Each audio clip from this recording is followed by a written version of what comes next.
जय श्री राम गाइस, आपका चैप्टर 6 में बहुत बहुत स्वागत है। Which one should you choose. आज के बाद में बात करेंगे कि किसको आपको चूज करना चाहिए।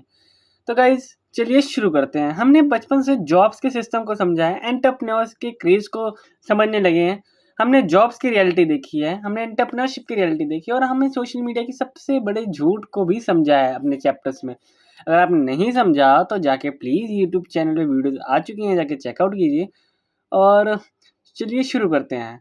आज से हमारा इंपॉर्टेंट क्वेश्चन ये है कि जॉब या एंटरप्रेन्योरशिप कौन सा बेटर है। शायद ये पूरी वीडियो का सबसे डिफिकल्ट क्वेश्चन है और इसका आंसर शायद तुम्हें सरप्राइज करे, क्योंकि ये आपकी कैपेबिलिटी पर निर्भर करता है कि आप में रिस्क लेने की क्षमता कितनी है, कितना आप रिस्क सह सकते हो और कितना आप रिवॉर्ड ले सकते हो। तो चलिए शुरू करते हैं, क्योंकि रियलिटी में कोई यूनिवर्सल विनर तो निकलेगा नहीं, साफ सी बात है। क्योंकि मोस्ट ऑफ द टाइम अगर हम बात करें कोई यूनिवर्सल विनर तो कोई निकलेगा नहीं। आज सोशल मीडिया पे दुनिया में कैंप्स में डिवाइड किया हुआ। एक कैंप कहता है जॉब इज लाइब्रेरी, दूसरा कैंप कहता है बिजनेस बहुत रिस्की है। लेकिन सच क्या है मैं बताता हूँ। एक्चुअल में ये सच है, दोनों पार्ट्स अलग अलग हैं। अगर तुम स्टेबिलिटी पसंद करते हो तो जाओ जॉब की तरफ जाओ। प्रिडिक्टेबल इनकम चाहते हो, फिक्स रहना चाहते हो, लिमिटेड ग्रोथ चाहते हो, अब जॉब की तरफ मूव ऑन कर सकते हो, जिनकी ज़्यादा बड़े ख्वाहिश नहीं है। और इसमें कोई शर्म की बात भी नहीं है। जब नहीं ख्वाब है तो भाई क्या ही कर सकते हैं। जैसे कि कुछ प्रोफेशनल्स होते हैं, doctor, engineer, teacher, scientist, IAS officer, सब ये सब भी एक तरह की जॉब्स ही हैं। ये प्रोफेशनल जॉब्स आ गई, ठीक है। आईएएस वगैरह तो आगे चलो सरकारी आ गई भाई, वो सरकारी नौकरी का क्रेज इंडिया में बहुत है।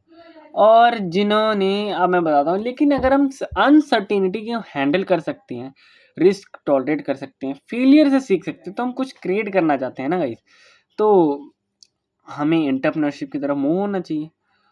रियलिटी ये नहीं है कि हम बिल्कुल वहीं पे जाके एंटरप्रेन्योरशिप बस स्टार्ट कर देते हैं करना। उसके लिए हमें बहुत सी सीखना पड़ता है। बहुत से सक्सेसफुल एंटरप्रेन्योर हैं जिन्होंने पहले जॉब्स भी करी हैं। कुछ टाइम के लिए जॉब्स करना, कुछ टाइम के लिए, मैं आपको पहले भी कहता हूँ, कुछ टाइम के लिए जॉब करना बुरी बात नहीं है। करो, 3-4 साल करो, 5 साल करो, एक्सपीरियंस मिल जाएगा आपको। बट सारी ज़िंदगी उसमें घुसा देना ये नहीं सही है।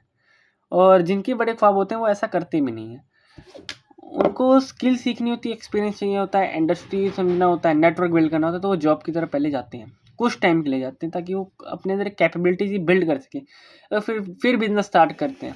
और इसमें कई बार ये चीज़ भी हम देखते हैं कि कई लोग डायरेक्ट बिजनेस में घुस जाते हैं, जिससे काफ़ी बड़ा लॉस कर देते हैं बिना बिजनेस को समझे। तो इसलिए ज़रूरी ये भी है कि हम एंटरप्रेन्योर बने तो बोले हमारे पास कुछ एक्सपीरियंस होना चाहिए।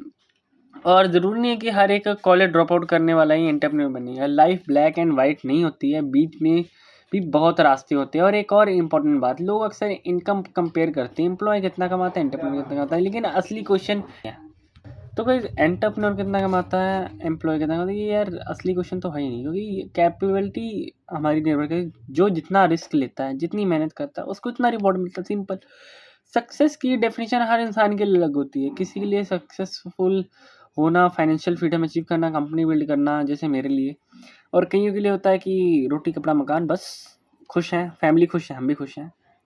अपने ऊपर निर्भर करता है कि हम सक्सेस किसे मानते हैं।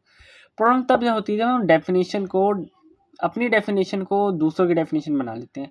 सोशल मीडिया तुम्हें एंटरप्रेन्योर बनने को बोल सकता है, सोसाइटी तुम्हें जॉब करने को बोल सकती है, लेकिन डिसीजन तुम्हारा होगा। क्योंकि कॉन्सिक्वेंस तुम्हारी होंगे, लाइफ तुम्हारी है, तुम्हें चूज करना। बट ये याद रखना, किसी के भी प्रेशर में आके, चाहे एंटरप्रेन्योरशिप हो चाहे जॉब हो, किसी के प्रेशर में नहीं चुननी, ना कि ग्लैमर के लिए। प्रॉब्लम्स, अगर एंटरप्रेन्योर बनना चाहते हो तो भाई प्रॉब्लम सॉल्व करने आओ, सिर्फ सिर्फ पैसों के लिए मत आना। इतना हमेशा ध्यान में रखना। अगर तुम जॉब करना चाहते हो तो सिर्फ सैलरी के लिए मत करना, स्किल्स और ग्रोथ के लिए करना। और शायद सबसे इंपॉर्टेंट लेसन ये भी है कि जॉब एंटरप्रेन्योर दोनों एक टूल हैं, जो फाइनल गोल नहीं है। फाइनल गोल तो एक मीनिंगफुल लाइफ को बिल्ड करना है, एक ऐसी लाइफ जिसे देखकर हम खुद को प्राउड फील कर पाएँ। तो आज के बाद जब कोई आपसे पूछे जॉब एंटरप्रेन्योर, तो ब्लाइंडली किसी एक साइड को चूज मत करना। पहले तुम खुद को समझना, अपने गोल्स को समझना, अपनी पर्सनैलिटी को समझना, अपने डिसीजन को समझना, फिर जाके कोई फैसला लेना। जैसे मैंने एंटरप्रेन्योरशिप स्टार्ट की है, कंटेंट क्रिएटर भी मैं साथ साथ बनना चाहता हूँ, साथ साथ से मेहनत भी कर रहा हूँ। यार सबकी गोल्स अपनी अपनी हैं, तो फैसला आपका है, ज़िंदगी आपकी, तो किसी के प्रेशर में मत लेना, ठीक है। आज के इतना ही, आपसे मुलाकात करेंगे नेक्स्ट वीडियो में। आई होप आपको वीडियो पसंद आई होगी। जय श्री राम।